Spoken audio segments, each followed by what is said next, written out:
Auburn goes to Oklahoma. Some injuries. All right. Auburn's missing a defensive end. We don't know the status of one of their cornerbacks. Oklahoma's got some issues on the offensive line with injuries. Uh, is Gibson going to be back at wide receiver? Is Eli Bowen playing? Probably not. Like R. Very Mason interesting. Thomas, he was also ejected for targeting, probably going to get suspended. Yeah, what? We're not going to be seeing these teams really at 100%, so, and that makes it interesting, Both these teams look really good. The Auburn offensive line has severely impressed me. It was something that people hyped up all offseason, and I was maybe quick to say, hey, let's slow down. All right. We don't know. Okay. It's a lot of the same guys from last year, and they were okay. They weren't amazing. But yeah, Jackson Arnold using his legs, this rushing attack being as good as it is, these wide receivers being as talented as they are, the offense is doing well. And defensively they were able to keep, guys like Baylor, at bay, long enough. But it's gonna be different. I think this Oklahoma team is it's pretty legit. John Mateer looks really good. He looks really good. These wide receivers look really good. This rushing attack looks all right. This defense, it's playing hard. I I understand Oklahoma. I know they didn't open at 6.5 point favorites, but we'll pick it at 6.5. I get it why Oklahoma's 6.5 point favorites. I'll lay the points with them. I think they look amazing.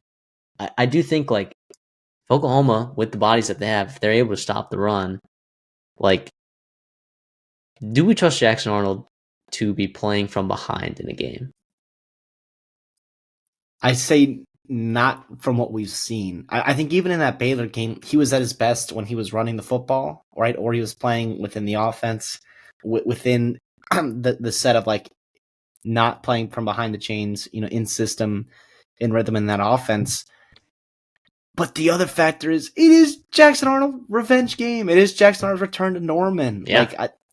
There's not crazy that that could go one of two ways, but I do think he will play better in Norman than he played all last year, right? I don't whether that's good enough for Auburn to win or even cover. I don't necessarily know, but I think more that's just about he's grown as a player a little bit, getting out of that system, getting players around him. I think Oklahoma, what they need to do defensively and without R. Mason Thomas, who's a better pass rusher, but in that front seven, you got to stop the run, man. And that starts with Arnold, but also Jeremiah Cobb's been really effective this year. What they like to get the ball in Singleton's hand as well. So you get Jackson Arnold in third and long, second and long on the road, bad things will happen for him. And then because you saw what good Michigan, outside of that Justice Haynes 75-yard touchdown, it was really good defense, man. It was really good defense and super impressive. I know you're playing, honestly, a more talented Auburn offense than that Michigan offense, but I expect your defense to rise to the occasion again. And I love it. For Oklahoma, too, the trade of quarterbacks that you've made the past couple off seasons, right? Dylan Gabriel for Jackson Arnold did not work. Jackson Arnold for John Mateer has absolutely worked, man. I cannot be more and more impressed. The more I watch him and play, that Michigan game was obviously something.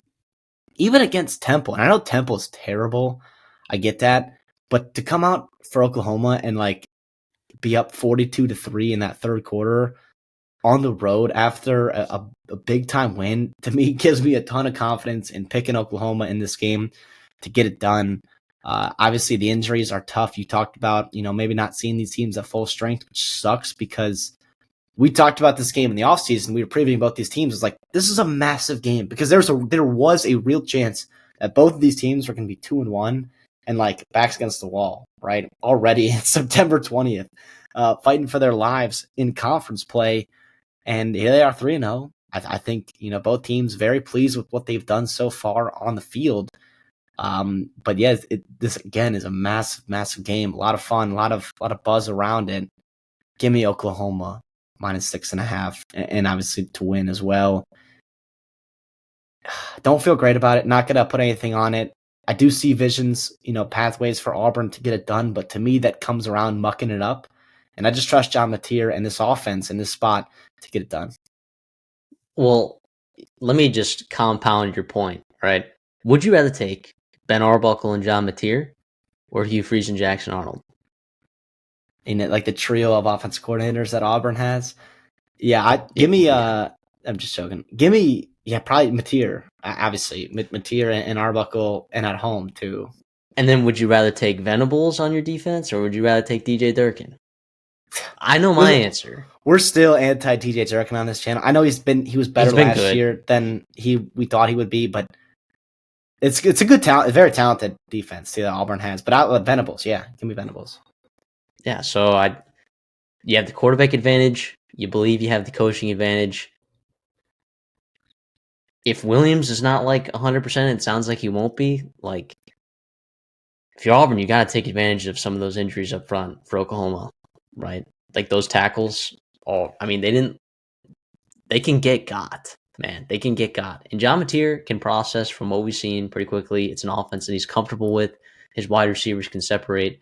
So there are ways that they can negate that. But if you're Auburn, like, your priority has to be getting pressure on John Mateer with the offensive line that they're going to be throwing out there. Yeah, with Falk and a couple other athletes you have in that front seven, Blitzen, whatever it may be. That's absolutely a very, very fair point. I just have a hard time seeing. I also think Mateer is, like you talked about, his processing. They've done well with poor offensive line in the past with Mateer, or playing kind of out of system. Like, he sometimes can thrive in some of those plays, but like for Auburn, like Arnold's good with his legs for sure, but when the play breaks down, when things are not going well, it can compound, man. It can compound for him. Is it true that they're like the same age, Mateer and Arnold? Even though it feels like Mateer is just so much older. No, I think this is Mateer's 4th year. Yeah, isn't he older than Arch though, or was that just a total lie I saw on Twitter? Well, I don't know. I know Arch is older for his age, but yeah, I don't know. It could have been a troll. Who knows? I mean, either way, I'm laying the points with Oklahoma.